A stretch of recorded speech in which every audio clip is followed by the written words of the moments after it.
साथियों सलाम, नमस्ते, सत श्री अकाल और जय भीम जोहार। साथियों, रांची से लेकर दिल्ली तक जिस बात की गूंज है और जिसकी उठा पटक मची हुई है दोस्तों, उसका परिणाम क्या होने जा रहा है? क्या झारखंड की राजनीति में बहुत बड़ा भूचाल आने वाला है? क्या यह तूफान जो बड़ा आता है उसके पहले की दस्तक तो नहीं है दोस्तों, कि खामोशी जैसी है? कहीं से कोई बयान नहीं आ रहे हैं, आप देख रहे हैं किसी तरह का कोई भी राजनीतिक सियासी बयान, टीका टिप्पणी नहीं। हां, पॉलिटिकल गलियारे में सुगबुगाहट तो बहुत तेज है। अगर आपका कान तेज है, थोड़ा सा कान लगाकर देखिए तो आपको कई कहानियां सुनाई पड़ जाएंगी। और प्याज की तरह अगर आप छिलके छीलना चाहते हैं तो कई परतें उसकी निकलेंगी। कथा के साथ उपकथा भी होती है दोस्तों, अकारण तो कुछ होता नहीं। दरअसल हमारे मुख्यमंत्री जो हेमंत सोरेन है, दिल्ली क्या गए और साथ में जीवन सहचरी कल्पना सोरेन गांधी विधायक को भी साथ ले गए। उसके बाद से तो मत पूछिए कैसी कैसी कहानियां छन कर सामने आ रही। कई कहानियां हैं। कोई कहता है कि क्या ठिकाना राष्ट्रपति शासन हो जाए, लेकिन डर में भी लगता है, लोगों को डर समा गया है कि अगर मान लीजिए राष्ट्रपति शासन हो गया तो फिर क्या होगा? भाजपा का राज हो जाएगा, केंद्र का राज हो जाएगा।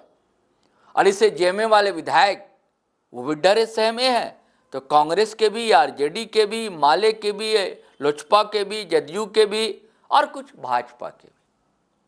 लेकिन इसकी आशंका या संभावना तो दिखलाई नहीं देती। उसके बाद फिर बात चल रही है कि क्या भाजपा के साथ फिर गलबहियां करने जा रहे हैं हेमंत सोरेन। इसको लेकर कई तरह के तर्क दिए जा रहे हैं। कुछ लोगों का कहना है कि ऐसा नहीं है कि पहली बार जा रहे हैं, पहले भी भाजपा के साथ हेमंत सोरेन यानी कि जेएमएम सरकार बना चुका है। ऐसी कोई नई बात तो होने नहीं जा रही। लेकिन अब दूसरे लोग ये कहते हैं कि नहीं, भारतीय जनता पार्टी के साथ जाना क्या है कि दोनों को, भाजपा को भी और जेएमएम को भी, अपने पैर में कुल्हाड़ी मार लेना है, क्योंकि दोनों का अपना अपना वोट बैंक का आधार है। क्योंकि इस विधानसभा चुनाव में या पिछले विधानसभा चुनाव के बाद जेएमएम ने जिस तरह अपने पैर फैलाए हैं, पसारे हैं, और जिस तरह जनाधार माइनॉरिटी के बीच, आदिवासियों के बीच बढ़ा है झारखंड मुक्ति मोर्चा का, और जैसी लोकप्रियता हेमंत सोरेन को हासिल हुई है और सितारा बनकर कल्पना सोरेन भी उभरी है, बड़ी फैन फॉलोइंग है, उसको नाराजगी होगी। और जो वोट बैंक है वो नहीं चाहेगा कि भारतीय जनता पार्टी की तरफ पेंगे बढ़ाए हेमंत सोरेन। अब भाजपा के साथ भी दिक्कत है। भाजपा तो भाई लगातार विपक्ष की भूमिका में है और भ्रष्टाचार के आरोप रोज लग रहे हैं हेमंत सोरेन सरकार पर, तो वो भी संभव नहीं है। लेकिन ये तो खबर है कि सरकार में कुछ ना कुछ तो चल रहा है, खिचड़ी कुछ पक रही है और जिसकी सौंधी महक लोगों तक पहुंच गई है। और जो नब्ज टटोलते हैं दोस्तों खबरों की, खास करके पॉलिटिकल खबरों की, ऐसे लोगों से अगर आप बात करें, चाहे वह पॉलिटिशियन हो, चाहे वो जर्नलिस्ट हो, चाहे एनालिस्ट हो, तो उनकी बात में कुछ दम लगता है। बात यह है, और पिछले वीडियो में आपने उसके कारण भी सुने जाने कि बिहार चुनाव में जो कुछ हुआ, जैसा सौतेला व्यवहार इंडिया अलायंस ने जेएमएम के साथ किया, जबकि एक बड़े भाई की भूमिका में जेएमएम रहा इस विधानसभा चुनाव में झारखंड, लेकिन वहां कुछ नहीं मिला। उसके बाद समीक्षा की बात हुई थी। बड़े बड़े दिग्गज ने कहा था, भाई सुखदेव कुमार सोनू हेमंत सोरेन के करीबी हैं, मंत्री हैं, दिग्गज लीडर हैं जेएमएम के। सुप्रियो भट्टाचार्य संगठन की सारी जिम्मेदारी उनके कंधे पर रहती है। उन्होंने भी कहा था समीक्षा होगी 14 तारीख के बाद। तो समीक्षा तो हो रही है दोस्तों अंदर अंदर। ये दिल्ली में क्या हो रहा, सवाल इस बात का, समीक्षा क्या दिल्ली में हो रही? खबर ये चल रही है कि भाई आरजेडी आउट होगा। अब साथ में ये भी है, इस खबर को भी बल मिल रहा है कि क्या कांग्रेस भी आउट होगी। नहीं, इससे बड़ी खबर ये कि हो सकता है कि कांग्रेस में टूट हो फूट हो और आरजेडी में टूट हो फूट हो, यानी कि full fledged no BJP no Congress, full fledge सरकार जेएमएम की हो, ताकि फिर आराम से किसी का रोका टोकी ये सब ना हो और सरकार चल सके। फिर ये भी खबर है कि नहीं, कोई जरूरत नहीं कांग्रेस को भी ना तोड़ा जाए। भाई एक रिश्ता तो रहा ही है जेएमएम का कांग्रेस का, ये दूसरी गवर्नमेंट है, साथ चुनाव भी लड़े हैं, वोट बैंक का आधार भी लगभग एक सा है, तो खटास क्यों पैदा की जाए। लेकिन खटास तो कहीं तो पैदा करनी होगी। तो अब एक दूसरा प्लान भी है, बी प्लान, इसकी भी खबर है, पॉलिटिकल गलियारे में चल रही है। वो ये चल रही है जो छोटे छोटे दल हैं, जिसके मान लीजिए एकमात्र विधायक है। अभी वैसे जानकारी आपको दे दूं साथियों कि जेएमएम के पास जो है अभी 34 विधायक है, 41-42 चाहिए इनको, यानी कि 6-2-8 चाहिए इनको, कह लीजिए 8 विधायक। तो अब जैसे मान लीजिए आरजेडी को ये तोड़ते हैं, मान लीजिए 2 आ जाए या 3 आ जाए, भैया वो तो नहीं आएंगे जो गोड्डा से विधायक, जो अभी भी मंत्री हैं। नाराजगी तो उन्हीं से कि उन्होंने कुछ पैरवी नहीं की, भाई साहब पैरवी कर सकते थे, लेकिन उनका सारा समय बीता कि अपने बेटा को कैसे जितवा दे, वहाँ से आरजेडी के टिकट दिलवा दे, चुनाव लड़वा दे। वो तो हुआ लेकिन हार गए। लेकिन भैया देवघर के जो हैं एमएलए, वो साहब हुसैनाबाद से जो एमएलए, उनका भी हम संजय यादव, लेकिन संजय कुमार सिंह यादव है। देवघर से हैं एक सुरेश पासवान,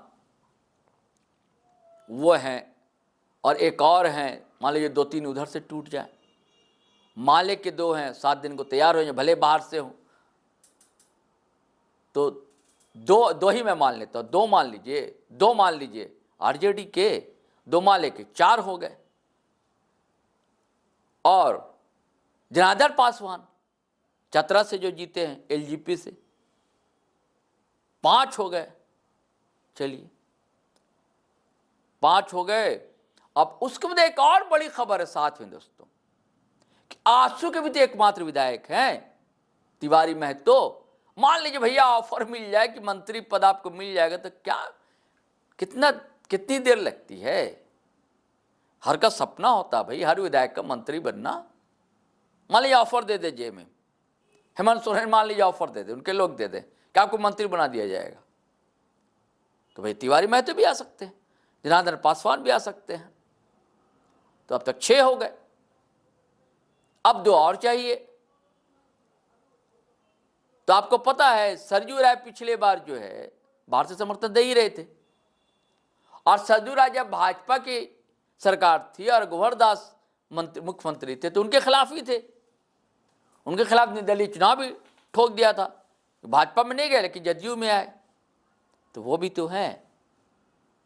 मान लीजिए जेएमएम ज्वाइन नहीं करते, बाहर से समर्थन दे सकते हैं।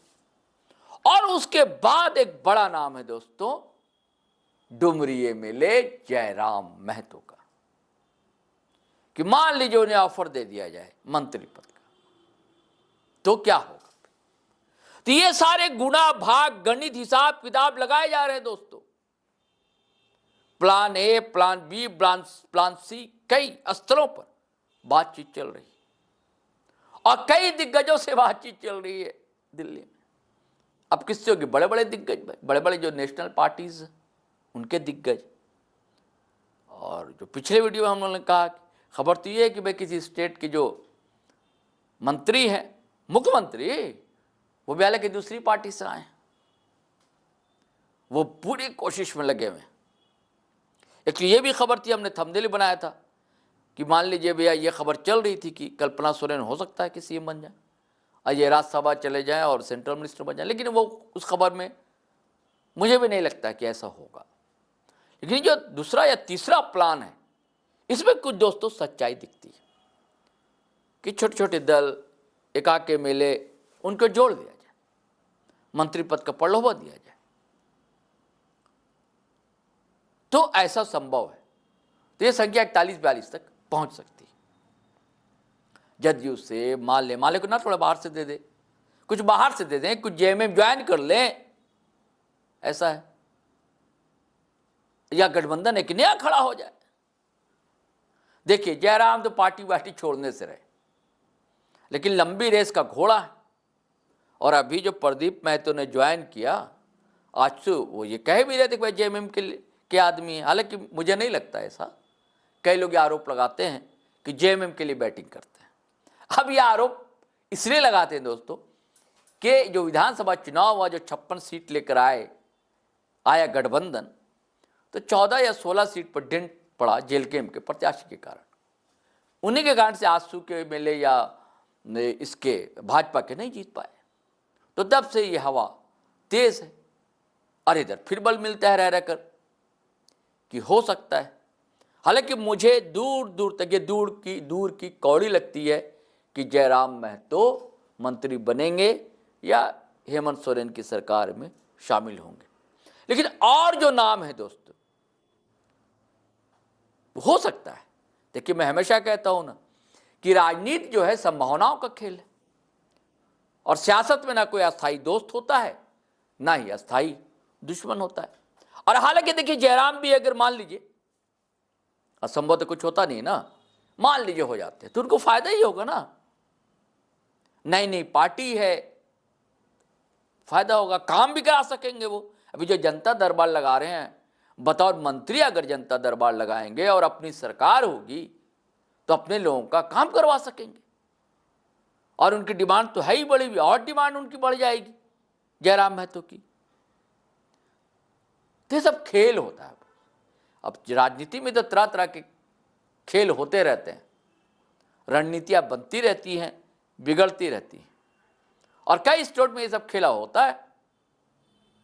और ये तो तमन्ना है ही हेमंत सोरेन की या जेएमएम की, भाई फुल फ्लेज्ड हमारी सरकार हो। अब देखिए क्या होता है दोस्तों। लेकिन ये सब खबरें जो है चल रही है पॉलिटिकल गलियारे में, तो मुझे लगा कि क्यों ना शेयर किया जाए, आपसे साझा किया, क्योंकि आपके मन में भी, आप भी ये सब चीज़ें देख रहे होंगे, समझ रहे होंगे, सुन रहे होंगे। लेकिन हम लोग वही कोशिश करते हैं कि थोड़ा फिल्टर करके, थोड़ा छलनी से छान लेते हैं कि बहुत सी अफवाह भी होती है। अब कितनी अफवाह है, कितनी खबर है, ये सब तो जब तस्वीरें उभर कर सामने आएंगी। खबर ये है कि जनवरी तक ये सब सारा खेल हो जाए। बिसात बिज गई है, अब क्या होता है देखने की बात होगी। चलिए साथियों, अब इजाज़त दीजिए, हम फिर नए वीडियो के साथ हाजिर रहेंगे। आपसे वही गुजारिश है कि अगर आपने हमारा चैनल सब्सक्राइब नहीं किया तो कर लीजिए। अब वीडियो हमेशा की तरह धड़ाधड़ फटाफट खटाखट शेयर कीजिए, लाइक कीजिए, कमेंट कीजिए। आज्ञा दीजिए, इजाज़त दीजिए। जय हिंद, जय भारत।